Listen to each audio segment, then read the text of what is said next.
की मृत्यु हो जाए।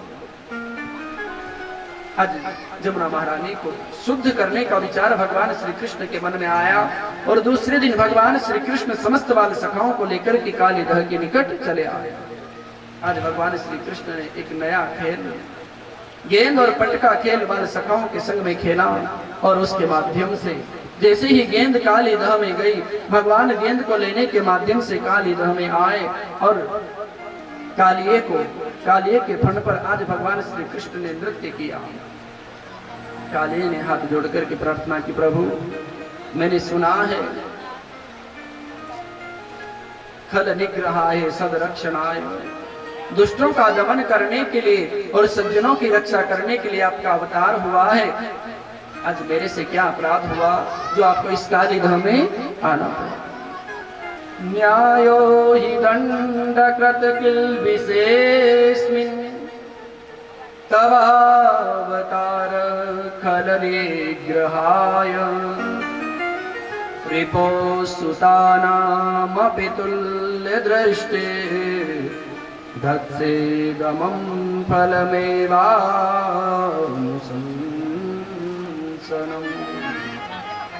भगवान श्री कृष्ण करने लगे, कालिए तुम्हारे विष के प्रभाव के कारण मेरी संपूर्ण जमुना महारानी दूषित हो रही। अरे तुम्हारे विष के प्रभाव के कारण यदि कोई पक्षी भूल से कालीदह के ऊपर से उड़ करके निकल जाए तो तुम्हारी तीक्ष्ण ज्वालाओं के कारण जल करके जमुना जी में गिर जाता है। मेरी कोई गैया मैया भूल से आकर के जलपान कर ले, तत्क्षण उसके प्राणों का अंत हो जाता है। काली तुम इस कालीदह को छोड़कर के रमणीक द्वीप को चले जाओ। काली कहता है, प्रभु आप कहते हैं मैं रमणीक द्वीप को चला जाऊं, यदि मैं रमणीक द्वीप को गया तो आपके जो वाहन है गरुड़ देखते ही मेरे प्राणों का अंत कर देंगे।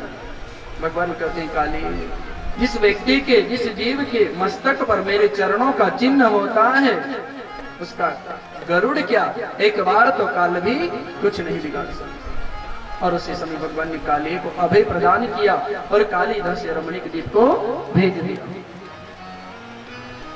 जमुना महारानी का उद्धार किया। कार्तिक मास का आगमन हुआ और ब्रजमंडल की गोपियां नित्य प्रति जमुना जी में जाकर के स्नान करती।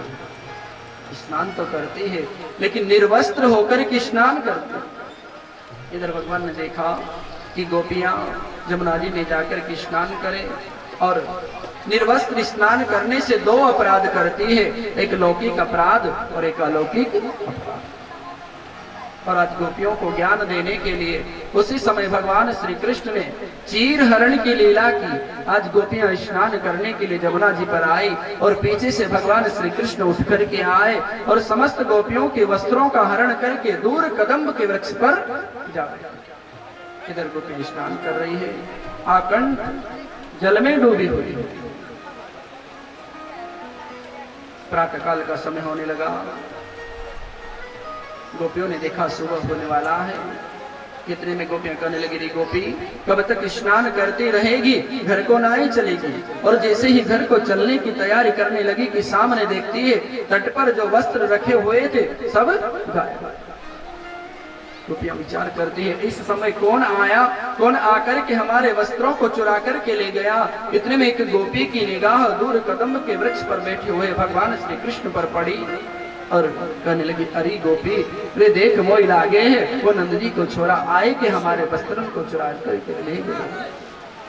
इतने में विशाखा भगवान श्री कृष्ण ने कहने लगी, कान्हा ये अनुचित है। और श्याम सुंदर ते दास्यं करवामतबोधितं देहि वांसांसि धर्मज्ञ नो चेद्राग्य ब्रुवामय। श्याम सुंदर ते दास्यम, कन्हैया हम आपकी दासियां हैं। देखो ये अनुचित बात है कि स्नान करती हुई गोपियों के वस्त्रों का अपहरण कर लो, या तो हमारे वस्त्रों को हमें लौटा दो, नहीं तो हम जाकर के आपके बाबा से शिकायत करेंगे।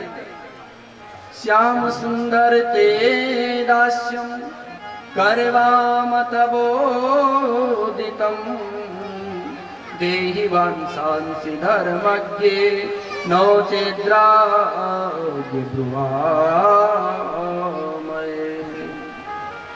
और जैसे ही गोपी ने कहा कान्हा या तो हमारे वस्त्र दे दो, नहीं तो हम जाकर के नंद बाबा से शिकायत करेंगे कि दूर कदम के वृक्ष पर बैठे हुए भगवान श्री कृष्ण कहने लगे, री गोपी आप ऐसा करो, भवत्यो यदि मे दास्यो मयोक्तं वा करिष्यत अत्रागते स्ववांसांसि पृच्छन्तु शुचिस्मिता। भगवान श्री कृष्ण कहने लगे, गोपी आप हमारी दासी हो, हमने आपके वस्त्रों का हरण कर लिया, यदि नहीं देंगे तो बाबा से शिकायत करोगी, तो आप पहले ऐसा करो जाकर के बाबा से शिकायत कर दो, फिर आकर के वस्त्र ले। इधर गोपी ने कहा, श्याम सुंदर ते दास्यम करवाम तवोदितम देहि वांसांसि नो चेद्राग्ये ब्रुवामहे। विशाखा कह रही है बाबा से जाकर के शिकायत करेंगे। भगवान श्री कृष्ण ने कहा पहले जाकर के शिकायत कराओ, फिर आकर के वस्त्र ले लेगा।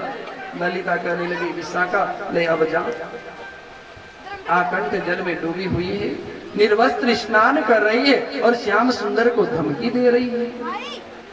इतने में ललिता ने हाथ जोड़ करके कहा, कान्हा ये तो बावरी है, इसको क्षमा करें, हम आपकी दासियां हैं, कृपा करके हमारे वस्त्रों को लौटा दें।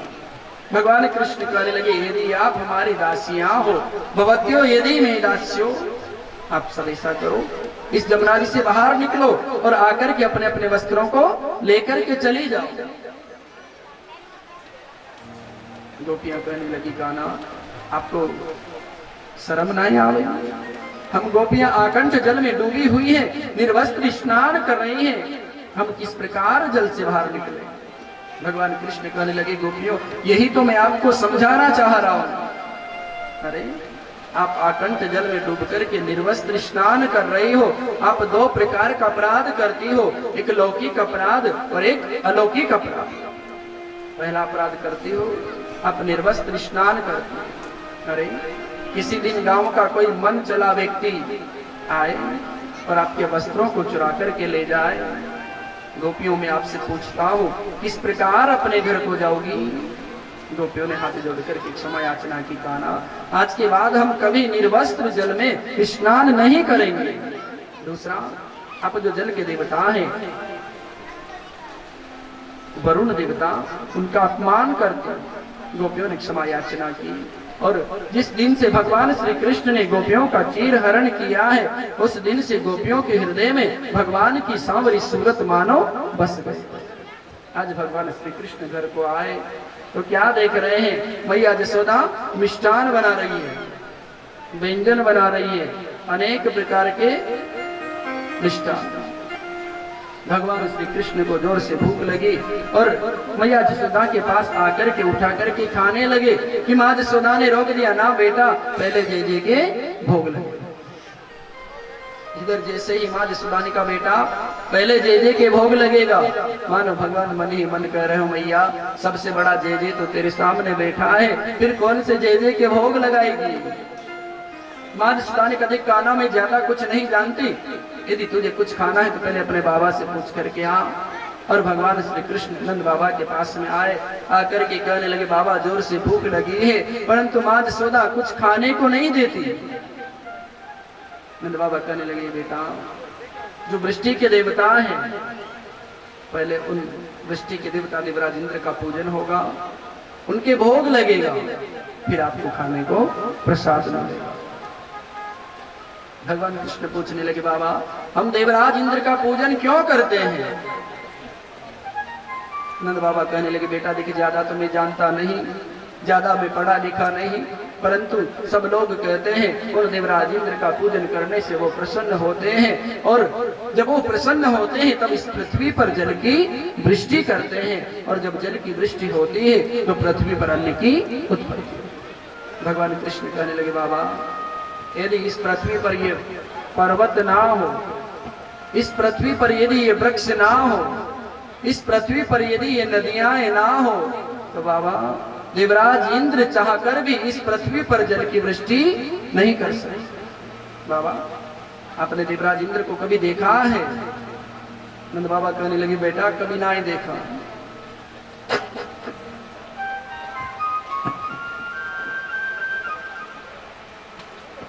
मैंने कभी ना कहा बाबा आप उन देवराज इंद्र का पूजन करते हैं, बाबा मेरी एक बात मानोगे? भगवान कृष्ण कहने लगे की बात को सुनकर के नंद बाबा कहने लगे क्या? कहा बाबा कहा बेटा हमें देवराज इंद्र के पूजन को छोड़ना चाहिए और इस प्रकृति का पूजन करना चाहिए, हमें गिरिराज गोवर्धन का पूजन करना चाहिए। नंद बाबा ने कहा बेटा इस वृंदावन में नवनंदों की सभा है, मैं अकेला कोई निर्णय नहीं ले सकता। और उसी समय नवनंदों की सभा नंद बाबा ने बुलाई। नवनंदों ने भगवान कृष्ण के सन्मुख 3 शर्त रखी। पहली शर्त दिखाना हम गांव के गवारिये हैं, अधिक पूजा पाठ नहीं जानते, जैसी पूजा पाठ करें तेरे भगवान प्रसन्न हो जाए। दूसरी शर्त हमारी, तूने हमसे कहा आपने कभी इंद्र को देखा? हमने नहीं देखा, लेकिन तेरे गोवर्धन का पूजन तो हम करें, लेकिन तेरे गोवर्धन को प्रकट होकर के भोग लेना पड़ेगा। भगवान ने कहा स्वीकार है। और कहा तीसरी शर्त, यदि देवराज इंद्र ने कोप किया तो तेरे गोवर्धन को हमारी रक्षा करनी पड़ेगी। भगवान ने कहा तीनों शर्त स्वीकार। और जैसे ही भगवान ने कहा तीनों शर्त स्वीकार है, उसी समय नवनंदों ने कहा ठीक है हम भी आज से देवराज इंद्र के पूजन को छोड़ते हैं और गिरिराज गोवर्धन का पूजन करते हैं। और उसी समय वृंदावन में यह समाचार फैल गया कि अब हम देवराज इंद्र का नहीं गिरिराज गोवर्धन का पूजन करेंगे। और घर घर गिरिराज गोवर्धन के पूजन की तैयारी होने लगी, घर घर 56 भोग बनने लगे। अनन्यास चिन्तयन्तो मां ये जना पर्युपासते तेषां नित्याभियुक्तानां योगक्षेममहम्।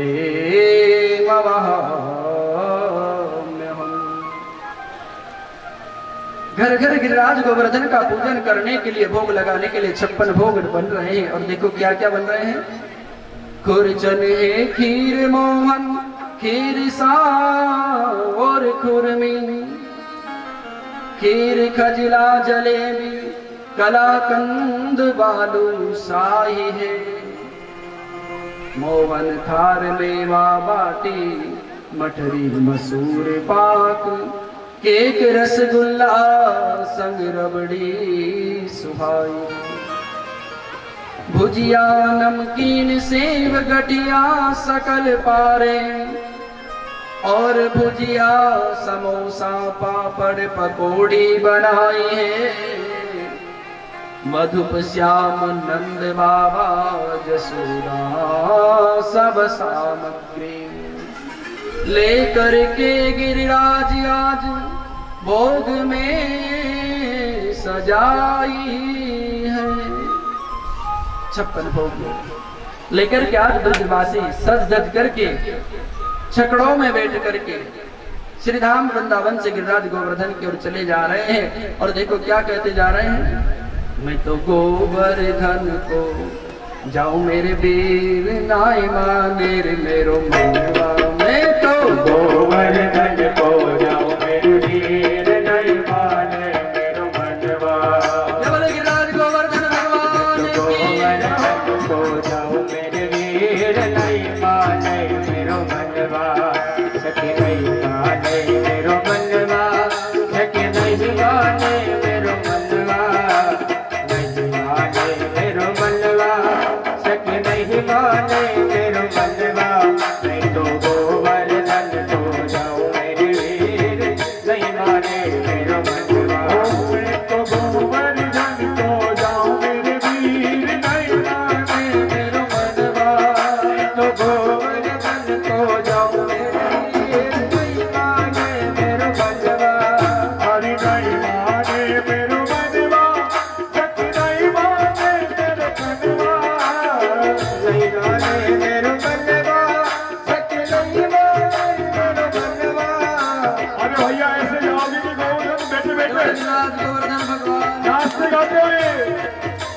तो गोवर्धन को जाऊं मेरे वीर नहीं माने मेरो मनवा मैं तो गोवर्धन को जाऊं मेरे वीर नहीं माने मेरो बचवा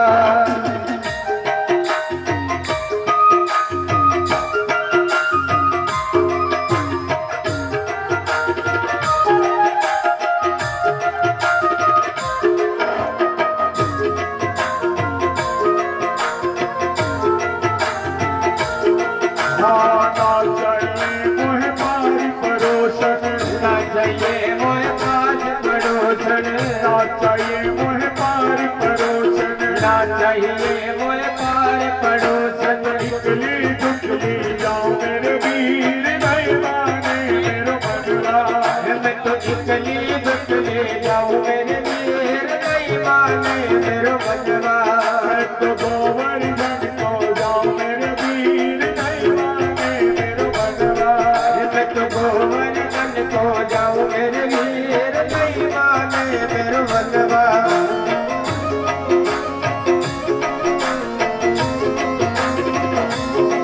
और हमारे सभी परिवार के मित्र परिवार के सभी आ जाए पूजन के लिए